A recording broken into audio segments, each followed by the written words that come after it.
এনসিপিও করেছে, জামাত ইসলামী করেছে, এবং আমরা একজন আইনজীবী হিসাবে এই দাবিটা করছি। কেন?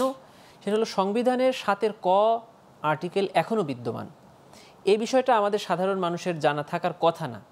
7 ক হলো সংবিধানে নাই এমন কোনো পদ্ধতিতে যদি কোনো সরকার গঠন করে, সরকার গঠনের চেষ্টা করে, অথবা সরকারের কোনো পর্যায়ে কোনো দায়িত্ব পালন করে, তাহলে সে এদেশের সর্বোচ্চ শাস্তি পাওয়ার যোগ্য হবে। তার মানে হলো 5ই আগস্টের পর থেকে এখন পর্যন্ত যে যেখানে রাষ্ট্রীয় দায়িত্ব পালন করেছেন তার জন্য মৃত্যুদণ্ডের বিধান এখনও সংবিধানে আছে। এবং এই যে সরকার এখন পরিচালিত হচ্ছে, আমরা ইন্টারিম বলছি, কিসের ভিত্তিতে বলছি? সেটাই সকলের দাবি যে এই যে ইন্টারিম গভর্নমেন্টটা চলছে, বা সামনে যে একটা ইলেকশন করে একজন রাজনৈতিক দলের হাতে ক্ষমতাটা দিবেন, তার একটা আইনগত ভিত্তি, এবং যে প্রক্রিয়াতে জুলাই গণঅভ্যুত্থান সাকসেসফুল হয়েছে তার একটা আইনগত ভিত্তি। এটা হলো বিপ্লবীদের চাওয়া, কারণ তা না হলে তারা সকলেই দেশদ্রোহী হয়ে যাবেন। এই আশঙ্কা থেকে, এই ভয় থেকে, এবং এটাকে মানে জাস্টিফাই করার জন্যই তাদের এই চাওয়া। আমি এই চাওয়াটাকে খুবই যৌক্তিক মনে করি, কারণ এই চাওয়াটা যদি পরিপূর্ণ না হয় তাহলে অবশ্যই তারা দেশের আইনে অপরাধ করেছেন, আমরা সবাই তাদেরকে বাহবা দিচ্ছি, কিন্তু তারা তো দেশের আইনে অপরাধী। সেটাই চাচ্ছেন যে আগে এটার জুলাই সনদের আইনগত ভিত্তি, তারপরে এটিকে সংবিধানের সংযোজিত করার জন্য একটা গণভোট, তারপরে পার্লামেন্ট ইলেকশন করে ওইটার ভিত্তিতে রাজনৈতিক দলগুলো একই দিনে গণভোট হলে কি সমস্যা?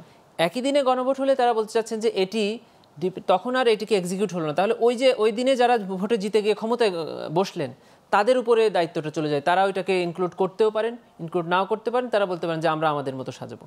কারণ আমরা সাধারণ দৃষ্টিতে দেখতে পাচ্ছি যে যারা জুলাই আন্দোলনের সম্মুখ সারিতে ছিল তারা তো নতুন দল, ছোট দল, তাদের এককভাবে ক্ষমতায় যাওয়ার সম্ভাবনা নাই, এটা আমরা সকলেই বুঝতে পারি।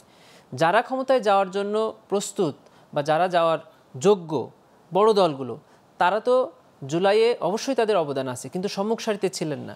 তাদেরকে যদি দেশদ্রোহী বলতে চাই সেটা আইনগতভাবে প্রমাণ করা সম্ভব না। এজন্যই এনসিপি অথবা যে বিপ্লবীরা যারা আছেন তাদের এই আপত্তি। কিন্তু ফেব্রুয়ারিতে ইলেকশনের ব্যাপারে কারো আপত্তি আছে বলে আমার মনে হয় না। মানে ফেব্রুয়ারির আগে যদি এগুলো সব হয় তাহলে ফেব্রুয়ারিতেই দিন। হ্যাঁ, অবশ্যই। এবং এই ছোট ছোট যে বিষয়গুলোতে আপত্তি আসছে, সেই ছোট ছোট বিষয়গুলোতে একটু স্যাক্রিফাইস যদি সব পক্ষই করে, এটা করা সম্ভব।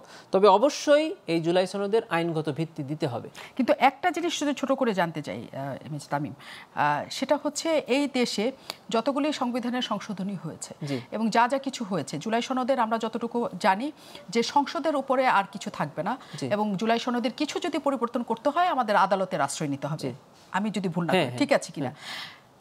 এই দেশে এমন এক সময়ও আসতে পারে যে হ্যাঁ, সবাই মিলে ঠিক করবে জুলাই সনদের এই ক্লজ বা এই অনুচ্ছেদ আমি পরিবর্তন করতে চাই, আমি আদালতের কাছে যাব।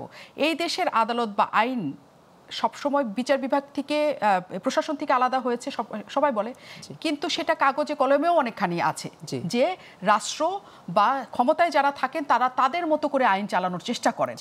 কাজেই যারা আসবেন ভবিষ্যতে, যেই আসুক, তারা মনে করলো যে জুলাই সনদ আসলে জোরপূর্বক আমাদের ওই সময়টাতে করা হয়েছে, যেমন আজকে বিএনপি বলছে আমার সাথে প্রতারণা করা হয়েছে, আমরা এটা মানি না, তারা সেখানে রিট পিটিশন করলো বা আদালতের কাছে আর্জি জানালো এটাকে বাদ দিতে হবে, তবুও তো বাদ হবে। কোনোভাবে কি এটা ধরে রাখা যাবে না? বাদ হওয়া একটা জিনিস, আর একটা হলো 7 ক অ্যাপ্লাই করে তাদেরকে বিচারের আওতায় এনে শাস্তি প্রদান করা একটা জিনিস। এটা তো তাদের জন্য একটা জীবন মৃত্যুর প্রশ্ন, যে তারা রাষ্ট্রদ্রোহিতা করেছেন কি করে নাই। এখন পর্যন্ত 7 ক থাকলে তো তারা রাষ্ট্রদ্রোহিতা করেছেন। তারা আইনগতভাবে যেভাবেই হোক, আওয়ামী লীগ দেখিয়েছে যে দেশে একটা ভোট হয়েছে, ভোটে তারা ক্ষমতায় এসেছে, সেই নির্বাচিত সরকারকে আন্দোলন করে নামিয়েছেন। এই আন্দোলন করে কোনো সরকারকে নামানোটাই আমাদের সংবিধানে অপরাধ, এবং তার শাস্তি হলো মৃত্যুদণ্ড। এটা যতক্ষণ পর্যন্ত আমাদের সংবিধানে আছে এবং যতক্ষণ পর্যন্ত এটাকে আপনি ইলিগাল ডিক্লেয়ার না করছেন এবং তার আইনগত ভিত্তি না দিচ্ছেন, ততক্ষণ পর্যন্ত তো তারা অস্থির হবেই, তারা রাস্তায় নামবেই, তারা আন্দোলন করবে। একদম পরিষ্কার। আমরা সুব্রত চৌধুরী এক পরিষ্কার করলেন যে প্রশ্নগুলো সহজ, উত্তরটাও সহজ। উনি 7 ক এর কথা বললো না, ওটা তো এক্সিস্ট করে। তারপরে বলা আছে যে সংবিধানের কতগুলো ধারা অপরিবর্তনীয়, কোনোদিনও এটা পরিবর্তন করা যাবে না। সংসদে আপনি 2/3 মেজরিটি বলেন বা 300 আসনে, এই জিনিসগুলো তো রয়ে গেছে। তো এখানে সংবিধানের 48টা বিষয় আছে যেটা পার্লামেন্টে যাবে, গণভোট হবে। আর 84 যেগুলো বাকিগুলো সেগুলো আপনি আইনের মাধ্যমে করেন, সরকারি আদেশ দিয়ে করেন। এগুলো তো আমরা একমত হয়েই গেছি। খামাখায় সরকার দেরি করেছে কেন? প্রশাসন পরিবর্তন, আপনার সংস্কার, পুলিশ সংস্কার, দুদক সংস্কার, এগুলো তো সংবিধানের বিষয় না। সরকার তো এখানে দেরি করেছে। আমরা কিন্তু ফ্রম ডে ওয়ান বলেছি যে আপনারা এগুলো নিয়ে সমস্ত রাজনৈতিক দলের সাথে গোলটেবিল করার কোনো দরকার নাই। আপনারা রাষ্ট্রের স্বার্থে যেটা ভালো মনে করেন, আমরা আপনাদেরকে সেই বিশ্বাস, সেই আস্থা আপনাদের উপর আছে, ইউনূস সাহেবের কাছে আছে, আমরা বলেছিলাম। কিন্তু এটা ওনারা 84-র মধ্যে নিয়ে আসতে। আর 48টা শুধু সংবিধানের বিষয়, শুধু সেটা না গণভোট হবে। অন্যগুলো তো অটোমেটিক আপনি আইন করে দেন না, কাল থেকে আইন করেন, আদেশ জারি করেন বিভিন্ন দপ্তর থেকে, প্রসিকিউশনকে আরও উন্নত মানের করেন, এখানে আরও নিয়োগ দেন 15 জন। আমি শুনে তো খুবই দুঃখিত, এত বড় একটা কর্মযজ্ঞ তারা করছে, 15 জন প্রসিকিউটর, চিফ প্রসিকিউটর সহ। এটাকে ডাবল করে দেন, দরকার হলে বেঞ্চ আরেকটা করেন, থার্ড বেঞ্চ করেন। লোকের অভাব আছে বাংলাদেশে। পুরো বিল্ডিং এখন তাদের হাতে, পুরানো হাইকোর্ট বিল্ডিং এখন তারা পেয়ে গেছে, এখানে হাইকোর্টের কিছু নাই। তো তারা এগুলো কাজে লাগাক, সরকার এইসব ব্যাপারে মনোযোগী হোক। আর দেখেন, আপনি গণভোটটা আজকে করলেন, করে কি করবেন? যে জনগণ বলল যে হ্যাঁ আমরা এগুলো পরিবর্তন চাই, তো এই পরিবর্তন করার জন্য আপনাকে পার্লামেন্টে যেতে হবে না। তো আপনি যদি সংসদ নির্বাচনটা না হয় পাশাপাশি, তো এই পরিবর্তনটা করবে কেমনে? আপনি 270 দিন বলে দিচ্ছেন যে এর মধ্যে করতে হবে, না করলে অটোমেটিক পাস হয়ে যাবে। আবার বললেন যে সংসদ বসে 45 দিনের মধ্যে উচ্চকক্ষ করবে। তা আপনি সংসদের নির্বাচন না করিয়া শুধু গণভোট করবেন, ওইটা আধা আধে হয়ে গেল না, ঝুলে থাকলো তো। আমরা কি ঝুলন্ত জুলাই সনদ করব, না একসাথে আমরা পরিপূর্ণ জুলাই সনদ করব? আমার তো মনে হয় এখানে তাদের আন্তরিকতার অভাব আছে, অথবা বুঝের অভাব আছে। শুধু গণভোট দিয়ে সংবিধান পরিবর্তন হবে না। আপনি হ্যাঁ না বলবেন যে আমরা এটা চাই, এটা চাই। যদি এটা জয়লাভ করে, হ্যাঁ যদি জয়লাভ করে, তাহলে পার্লামেন্টে বসে এটা অনুমোদন দিতে হবে। আপনি সেই পার্টটা বাদ দিয়ে শুধু গণভোট করলে তো কোনো লাভ হবে না।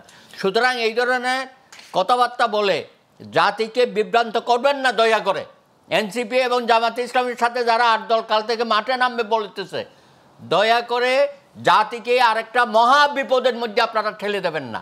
আমরা চাই সম্মানজনকভাবে সকলের অংশগ্রহণের মধ্য দিয়ে জুলাই বিপ্লব, জুলাই আন্দোলন, জুলাই গণ অভ্যুত্থান, এটার যে পরিবর্তন প্রয়োজন আমরা সকলেই একমত হয়েছি। সেই পরিবর্তনটা দ্রুততম সময়ের জন্য করতে গেলে ফেব্রুয়ারিতে একসাথে নির্বাচন ছাড়া আর কোনো পথ আমাদের সামনে একদম।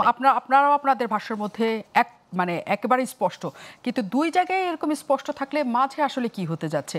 সেটা কি আবারও এক ধরনের সংঘাত, সংঘর্ষ, আবারও বসা, আবারও কিছু, এত কিছুর মধ্যে কি জনগণ তাদের আস্থা, স্বস্তি খুঁজে পাবে কিনা?